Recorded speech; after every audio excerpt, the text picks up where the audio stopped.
The open world in World of Warcraft is one of the most played parts of the game, but as an endgame player, and especially as like a Mythic Plus player, I find it's lacking a bit. Midnight has some features that I think will seriously freshen it up, and Delves are, I think, honestly close to being perfect for open world style content with just a couple of changes. But it's been on my mind as I've been playing other MMOs on the side, and I need to get my ideas out of my head. This is the second channel, so hey, get subscribed if you're not subscribed here, and let's talk about it. Now I need to be clear, just so that I don't get any more comments with people saying that I only play M+.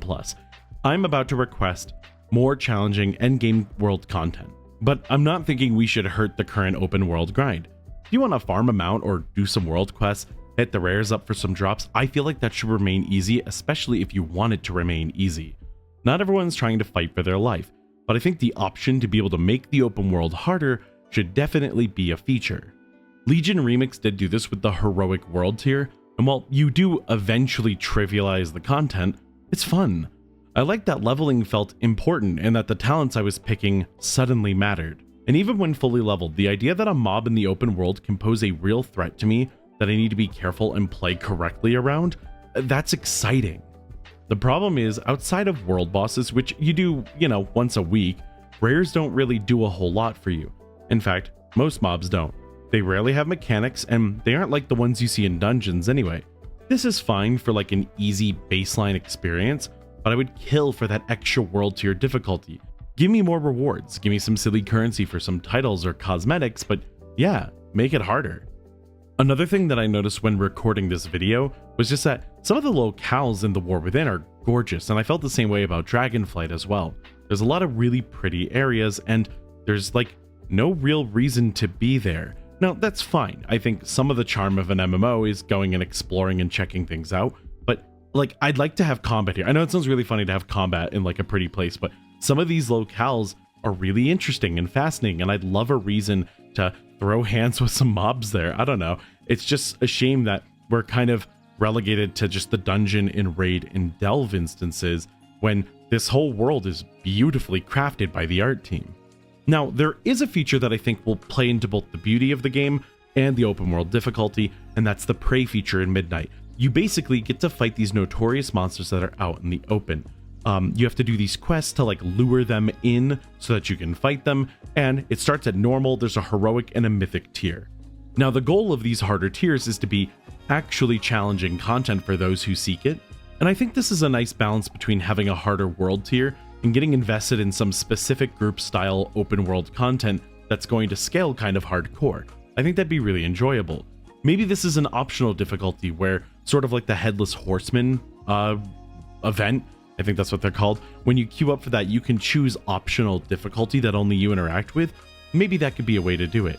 But if the content for Prey is way too easy, we're going to end up with the same problem anyway where, well, what's the point of doing the content when the mobs just die? And that problem really is the core WoW gameplay loop doesn't really add up in the open world when it adds up everywhere else. So think delves, dungeons, raids, and even PvP have some similarities to how you play across all of those modes. Even leveling has a little bit more oomph to it where it takes a little bit longer to take out enemies and you get to feel more of how the game actually plays at an endgame. So for comparison's sakes, let's just take training dummies, delves, and open world. The training dummies are a perfect place to start figuring out how to play something. Let's say you hit endgame, you want to learn how your rotation works. Even if you're doing one button rotation and you got your cooldowns mapped, you're still going to want to learn how they interact and how they work. You'll get a sense of how your damage is done. Then you go into delves to try it all out. And this is the part where it kind of falls apart, right? Your rotation changes, you might not have all your moves up, you have to dodge enemies, control them, defensives, all that stuff. But that's the fun part about WoW, right? Putting your rotation and your combat back together, trying to play the best you can given the circumstances. However, if you then compare that to the open world that the player is exposed to the whole time, mobs just fall over in like 3 hits, like 1 hit in some scenarios. You don't get to try anything, there's no mechanics, everything is non-existent. You might be watching this clip and going, oh, Bowser, that's like the first patch, right? Why don't you go to like the newer area? Yeah, in the newest WoW area in Koresh, yeah, mobs still just die in like 2 hits. Like maybe if you're clinically undergeared for this section, maybe the mobs would live longer. But no, seriously, outside of the world boss, it really is just the mob explodes. There was no combat.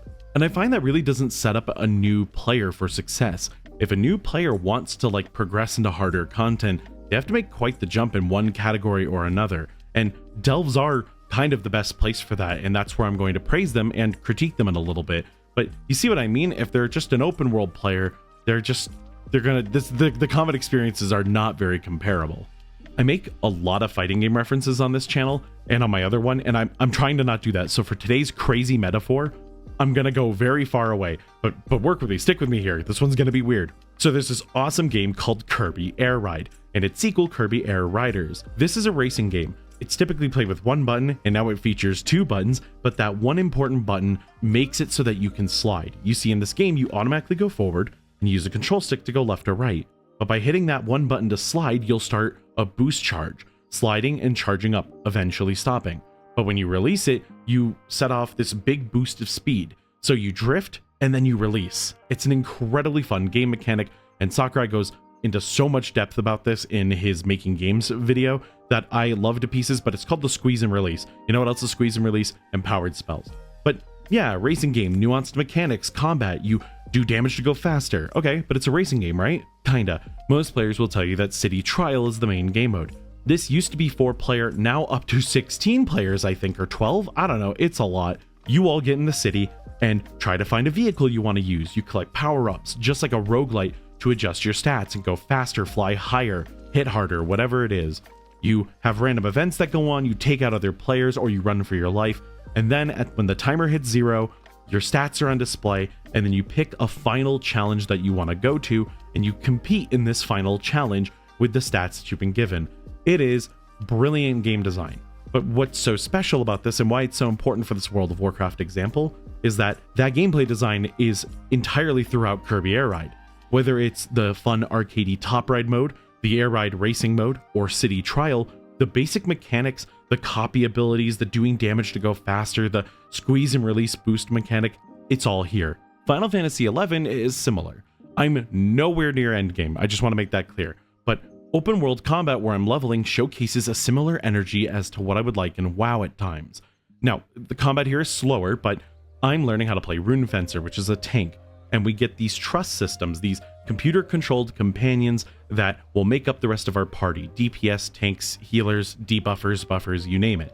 So I can play with a combination of trust, and I can figure out what I want to run as a team, and it helps me better understand how to maintain threat, how to use my defensives effectively. I can really feel out tanking, and this game is going to get faster, it is going to get harder, and it's nice that I feel pretty engaged in the combat even when I'm in the middle of my late game leveling. Adventure Quest 3D, which is a much more casual game, still has mechanics in the open world that mimic the same kinds of things that you'll see at its endgame, and they're working on its endgame right now, but the point is, you see this kind of combat everywhere in the game, and these mechanics come out kind of quick, and while they don't hurt too much, you're also a little limited on healing, so you don't want to take a bunch of extra avoidable damage when you can, you know, not get hit. And the moves also, did I say it? They come out really quick, so like, you actually feel like you need to respect them. It's quite engaging. Delves for World of Warcraft are so close to perfect, and I really mean that. As a healer, Tank Brand can be a little annoying. Sometimes he pulls too much, sometimes he stands on floor bad and dies, but otherwise, it's a kind of great experience. You have to learn how to keep someone alive while also fighting alongside them, which is very much how you play healer in World of Warcraft. And tanking is actually, I think, genuinely perfect. Healer Brand is very engaging if you're learning and you want a little bit of extra survivability, and DPS Brand is great when you want to really challenge yourself tanking. And it's a great feeling. Tanking in Delves is what's gotten me so much more confident and why I started making tank content, because this allowed me a very safe and fun place to get genuine practice in. I really like to think of Delves almost like a training area, but you get loot for your endeavors. And I would almost ask for a couple of changes, one of which is personally, I really liked Season 1 that tier 11s were kind of just for bragging rights. I'd love a tier 12 and 13 that were just a little bit healthier mobs, purely for bragging rights, maybe to allow someone a little more combat time. I think that could be kind of neat, especially for groups. That being said, there does need to be some adjustments to Bran, or oh man, why can't I remember her name? Our companion for the next expansion. Oh, help. Oh, Bowser, what is her name? What is her name? But essentially, I would like it so that the tank can self-heal if you're in a DPS party.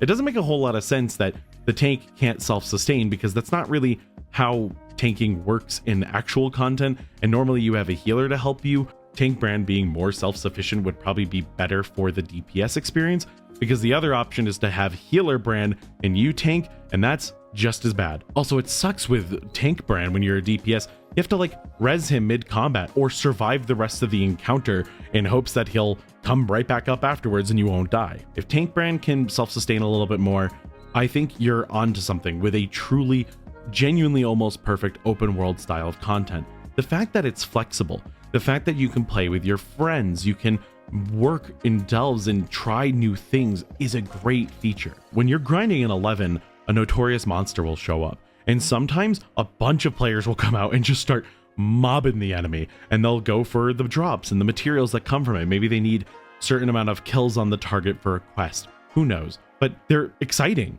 These mobs sometimes have mechanics. Players need to actually respect them, and if they're not over geared, they're going to be a challenge. And if they're level synced with, say, a friend who is at level for that content, then it might actually be a decent challenge. I love the fact that I could be in the open world and just get clobbered by something that I have to actually put my all into to fight. I don't think it's very fun as a new player to walk into an area and there's a random level 100 that just blows you up. That is a problem that Final Fantasy XI has. For there to be some things that make you want to get a group together, that make you want to challenge them and figure out how you can best fight it in the open world, I think that would be really fun to have in World of Warcraft. Now, I need to have this final aside as a timestamp in case anyone tries to come after me about difficulty. And I don't mean that to sound so hostile, but the best part about WoW is honestly how accessible the game is. Now, it needs some work in the accessibility department overall, for sure. We can talk about that sometime. But difficulty as an accessibility is a really important concept. There's so many ways to play WoW, but you know, at higher end levels of play, there's some things that aren't as acceptable. Like, y'all know how I'm very anti-heal only healer gameplay. I'm all about doing damage while also healing. And it's kind of a bad practice to be in higher level content and not do damage. However, you can clear 10s and even 12s with a healer that does next to no damage or no damage. That's not a bad thing, right? If I have a friend who only wants to heal and they're nervous about doing damage, we can clear content together. And I'm not super worried about it. You know what I mean? Like, we can actually play. That scalability for World of Warcraft is such an important part of the gameplay for this game.